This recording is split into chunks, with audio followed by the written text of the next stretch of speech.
Cricket की दुनिया में ना वर्ल्ड कप से पहले ही एक तूफान आ गया है। और ये तूफान पिच पर नहीं बल्कि बोर्डरूम्स में। जी बिल्कुल।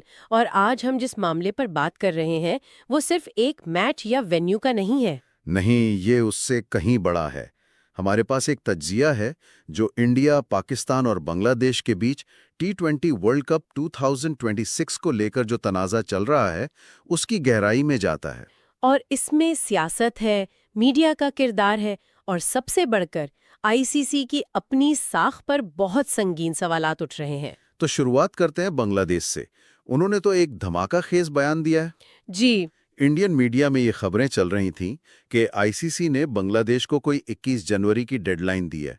उन्होंने साफ साफ उसकी तरदीद कर दी है। और ये सिर्फ एक तरदीद नहीं है, ये एक बहुत वाज़िया पैगाम है कि बांग्लादेश किसी भी किस्म के दबाव में नहीं आ रहा। अच्छा, तो ये जो सोर्स हम देख रहे हैं इसमें तो इसे इंडियन मीडिया के मुंह पर बहुत बड़ा तमाचा कहा गया है। ये तो काफी सख्त जुबान है। सख्त है, लेकिन शायद सूरत हाल ही ऐसी है। मतलब असल सवाल तो ये है कि अगर कोई डेडलाइन थी ही नहीं तो फिर ये खबरें क्यों फैलाई जा रही थी। माहौल बनाने के लिए। बिल्कुल, एक प्रेशर टैक्टिक। अच्छा, और इसमें पाकिस्तान क्रिकेट बोर्ड का क्या किरदार है? सुनने में आ रहा है कि वो बांग्लादेश की हिमायत कर रहे हैं और बाइकआउट तक की बातें हो रही हैं। जी, और यहीं से मामला और भी पेचीदा हो जाता है। देखें, पाकिस्तान का जो मौक़िफ़ है ना, बज़ाहिर वो उसूली है। वो कह रहे हैं कि भाई नाइंसाफ़ी हो रही है तो हम साथ खड़े होंगे। यानी एक तरह की यकजहती दिखा रहे हैं। एक तरफ तो ये है, लेकिन इसका दूसरा पहलू भी है। वर्ल्ड कप का बॉयकॉट करना कोई छोटी बात नहीं है। इसके नताइज बहुत संगीन हो सकते हैं। तो क्या ये सिर्फ एक धमकी है? मतलब कुछ लोग ये भी कह रहे हैं कि शायद पीसीबी ने खुद ये बातें लीक की हों ताकि वो भी इस गेम में अपना प्रेशर बना सकें। हो सकता है।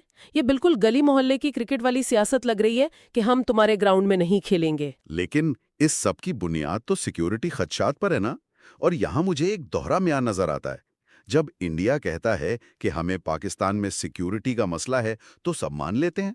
जी, उनका मौक़िफ़ कबूल कर लिया जाता है। लेकिन जब बांग्लादेश को इंडिया में हकीकी खतरात हैं तो उन पर खेलने के लिए जोर क्यों डाला जा रहा है?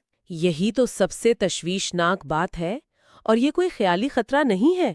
मुस्तफीजुर रहमान की मिसाल हमारे सामने है। ओह हाँ, वो आईपीएल वाला मामला। जी, उनकी अपनी आईपीएल फ्रेंचाइज ने उन्हें रिलीज कर दिया, ये कहकर कि वो उन्हें सिक्योरिटी नहीं दे सकते। ये तो बहुत बड़ी बात है। अगर एक क्लब अपने एक खिलाड़ी की हिफाजत की जिम्मेदारी नहीं ले सकता तो फिर आईसीसी पूरी टीम को कैसे मजबूर कर सकता है? बिल्कुल। और यहीं पर आईसीसी का किरदार सामने आता है, या यूं कहें कि उनका किरदार गायब हो जाता है। वो मुकम्मल तौर पर खामोश है। तो क्या आईसीसी सिर्फ एक बेख्तियार इदारा बनकर रह गया है? जो तज्जिया हम देख रहे हैं उसमें तो यही कहा गया है कि वो एक निकम्मे और नाकारा इदारे की तरह काम कर रहा है जो सिर्फ बड़े बोर्ड्स के इशारों पर चलता है। अच्छा, तो ये जो दूसरे बड़े ममालिक हैं, ऑस्ट्रेलिया, इंग्लैंड, जनूबी अफ्रीका, वो सब कहाँ हैं? वो क्यों खामोश हैं? फिलहाल शायद ये उनका मसला नहीं है, लेकिन कल को हो सकता है। अगर आज वो एक फुल मेंबर के जायज खुदशात पर नहीं बोलेंगे तो कल जब उनके साथ ऐसा होगा तो उनके लिए कौन बोलेगा। सही। तो फिर इसका हल क्या है? क्या हर बड़े इवेंट से पहले यही सब उतरेगा? देखें, हल तो सीधा है।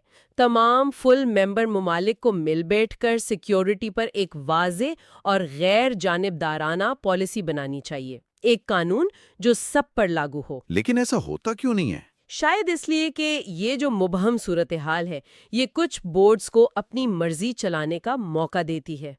साफ कानून बनेगा तो उनका असर रसूख कम हो जाएगा। तो खुलासा ये है कि ये मामला अब सिर्फ 3 ममालिक का नहीं रहा। ये क्रिकेट के मुस्तकबिल और आईसीसी की साख का सवाल बन चुका है। बिल्कुल।